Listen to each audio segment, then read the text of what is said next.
either githin or gionge. Koro mpango ma wan godo sani en ni waloso digital laboratory matiende ni en kama isome kompyuta. Waketo kompyuta, wakelo joma timo ni kijende gi nyiri training. To kendo watudo gi kembe madongo loka kucha. Mondo koro giyud ang'o? Giyud tije e kompyuta ka. Digital jobs. Matiende ni en tich mitiyo go buongo to gi kompyuta titime kompyuta ka. Koro wadwa ni kijende gi e ward ka ward Kenya mangima wadhi bete gang'o? Gi digital laboratory. Mamano ero amri ma president osomiya kaka cabinet secretary mara ICT ni nyaka wahakikisha ni ward ka ward wan gi digital laboratory. En wach mwase wacho nyaka gi wabunge gi mwase winjre kodgi koda kaka wadwa timo ang'owa, kaka wadwa tiyo kanyakla kodgi mondo wabed gi digital laboratory mabiro bedo 1450 Kenya mangima.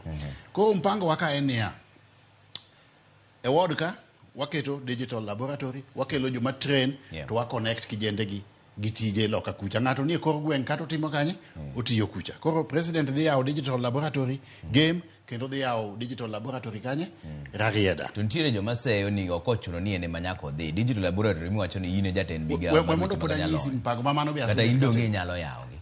To oseyawo gi mang'eny, abe aseyawo gi mang'eny. Asebet ka yawo gi mang'eny. To kodhi thurwa kucha to nitie digital laboratory moikre ere rachne koyawo kaka president as a sign of approval ni that program nigi tacit approval from the top.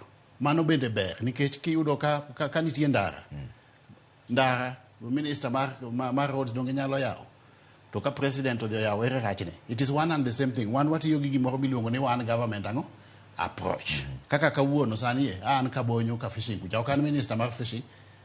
Yeah? Watiyo gi one government approach. Koro kia kanyo nitie ndara Mfangano kucha. Ring road Mfangano kucha. Mosekete pesa. President dhi timo ang'o? Dhi commission. Kwa kanyo nitiere pia kama meli gowe.